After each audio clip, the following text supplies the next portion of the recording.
Welcome back to another episode of UEN PDTV. I'm Mike Hakkarainen from UEN, and I'm really excited to be in Monument Valley, Utah today with Christy Fitzgerald. Christy's the principal of, and I gotta stop us right here. Can you do a real quick lesson on how to pronounce the name of your elementary school? I can try. Okay. It's Sabina de Sky. Sabina de Sky. Yes. Okay, and that's a Navajo word, correct? Yes, it is. So big question, what does that mean? So it means the light on the rocks or the light on the monuments, which is Monument Valley, the beautiful monuments that are here. Fantastic.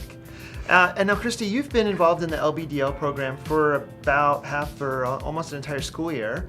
So I want to ask you some questions about how that's going. How often do you get professional development as a principal in your job?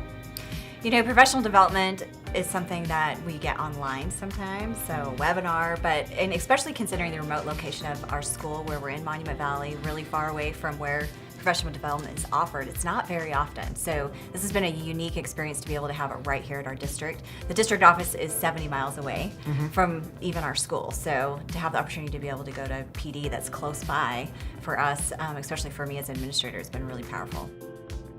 So being part of the leadership and blended in digital learning, talk to us a little bit about the struggles that you have with getting technology integrated into the classroom and then also into the students' home life. When they go home to do homework or they do something that is truly blended, how does that work out here in Monument Valley? Yeah, so that it definitely is a significant challenge. You know, first when I came to the school, we had very limited technology. We had smart boards in the classrooms, but as far as one-to-one devices for students, all we had was 2 computer labs. So that's really been something, you know, I think that has helped learning how to use our resources to put more devices in students' hands, to give them the opportunity to get on a device, which they are loving. But then there's the challenge of, you know, our teachers haven't had devices, so how do we support teachers to be able to make that integration? Here on, you know, in Monument Valley, the internet is super slow if students even have internet. So, you know, when we look at what resources are available at home, they're using a smartphone to access things. It's very different than, you know, being able to get home and get on the computer or have the internet available to them. So mainly they're, you know, accessing the internet through their parents' smartphone. So a lot of that learning that they're doing, you know, using technology and the internet happens in the school environment or through our after-school program. What are some of the things you've learned from the LBDL program that have positively impacted your school and your teachers? Is there anything in specific that you've really liked? Sure. One of the things I really have loved about the program is I came from an instructional background, did a lot of technology instructional background with my previous job. And so coming to the school, just thinking about how do I help teachers start really from the beginning to integrate technology. And every time we have a session, I come back with all these ideas of different ways to integrate that in with our instruction that aren't a huge, big change, but are just minor tweaks and changes based upon what we're doing. So, for example, you know, the playlist idea was one of the ideas that was talked about in a session. And when I came back and met with the teachers, we were talking about our 90-day plan goals, and we were talking about how are we going to really, you know, looking at the data, how are we going to meet this goal? What are our next action steps? We're not quite there yet. And it was just a perfect opportunity to say, hey, what if we use this playlist idea using the technology and devices that we have? And it was like the teachers jumped right on it. I had a teacher the next day who had the playlist up. It was able to differentiate, really target that goal that we had for our school just by, you know, sharing that idea that had just been shared to me the previous day. So, I mean, it was just immediate and fast. I'm here today with Michael Tuckfield. Michael is the assistant principal of Monument Valley High School. And Michael, you've been here for a year. Coincidentally, you've also been involved in the Leadership and Blended Digital Learning program for a year as well. Right. Tell us a little bit about your background and what brought you down here to Monument Valley. I come most recently from a instructional coaching standpoint up north in Salt Lake City area, and I was able to get a job working as in the administration down here, and we had an opportunity to come down, and it's amazing. The scenery and everything down here is just wonderful, so we love to come down. Being in a rural area, the students don't see the big picture of the world that's outside because they're here and it's their remote area, and by being able to digital learning and blended, they're able to see that there's a bigger world out rather than just their own little area. And I think we can bring that to them in the classroom where they're not able to go down the street and see all of the things that maybe in a more urban area is. Mm-hmm. So, Mike, I hear you saying that like the internet is kind of like this great equalizer for students, no matter where they are. What are some of the online tools that you find teachers and students are using most successfully? I think a good resource that a lot of our teachers, especially our ELA classes, use the Utah Online Library, where they're able to connect to a whole bunch of different resources. We use Google accounts.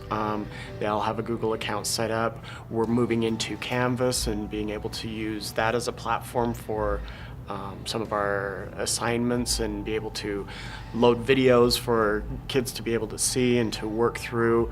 And if they're gone, we're able to pick up right with the lessons that are learned that they're missed, which happens quite often here because they have to travel quite a ways to get here. And if it's raining and the roads are washed out, which happens, then they're missing time in class. But the teacher can record what it is and have the online information for them, and they can just log right in and go ahead and pick up right where they left off, which is really nice. In the past, as tech leaders, we always felt like we were bringing technology to teachers and it was just another thing to do or another problem. And does it feel now like you're providing them with solutions to problems that are already there? Absolutely, and I think that's one of the things that's really happened at our school is that it's not just one more PD or one more thing to do. It's saying, what are we already doing and how does this make it better? How do we do things differently to make it better for the classroom teacher, to make it easier on them, but really for our students to really improve student learning outcomes?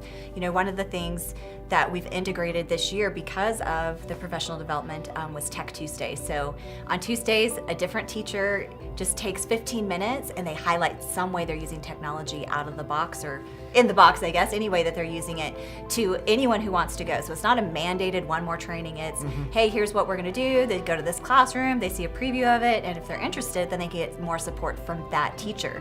So where we're already cram-packed with all of this professional development, just to have that one little piece has really made a difference. And some of the programs we use are mandated, they're through a grant. Some of our intervention programs for reading or for math are, across all grade levels. But what's been interesting to see is some of those little tweaky things on the settings or how to use this in a different way has really been powerful. For one of the things that come to mind is my kindergarten teacher who's teaching totally different, and what she does for her students versus my 6th grade teacher did a Tech Tuesday. And all she did was show how to do some screenshots and integrate it all into one smartboard presentation instead of having to click on all of these different resources. And my 6th grade and 5th grade teachers were like, wow, that's really awesome. I want to do it how you're doing it. It's, our pacing, there's no choppiness, it's so smooth. And so it's interesting, they can all learn from each other, which has been really powerful for our school. So we just got done talking with Christy and we learned about all the technology and the blended teaching that's going on at TES. And her school covers kindergarten through 6th grade. And here at Monument Valley High School, you're 7th through 12th. So what kind of collaboration have you guys participated in to make sure that kids get a consistent education from K through 12 regarding technology in the classroom? So one of the ways we've done that is I've taken some of my teachers over there to observe some of her teachers in the classroom. And we've been able to see how they're using technology in the classroom to differentiate learning and address intervention strategies as well. And we've been able to bring that back, and teachers are adopting some of those same practices and getting ideas in collaborating with other teachers as well. And that really has come from the LBDL program that we've been involved in. And we've also shared some of that with our teachers, here in the building. So the first L in LBDL stands for leadership. Do you feel like your leadership in the school is becoming blended with your teachers? Are you finding that some of your teachers are leaders themselves when it comes to the use of technology and some of the pedagogy that goes into their teaching? For sure. Large in part because I'm still learning technology as well. And I have teachers who are much more tech savvy than I am, and so I'm able to learn from them and share things that I've learned from the program as well with them. And we kind of learn together and help each other to get better. Thank you for joining us on UEN PDTV. Thanks to Monument Valley High School, Spencer, Michael, and Christy, and all the great work they're doing down here.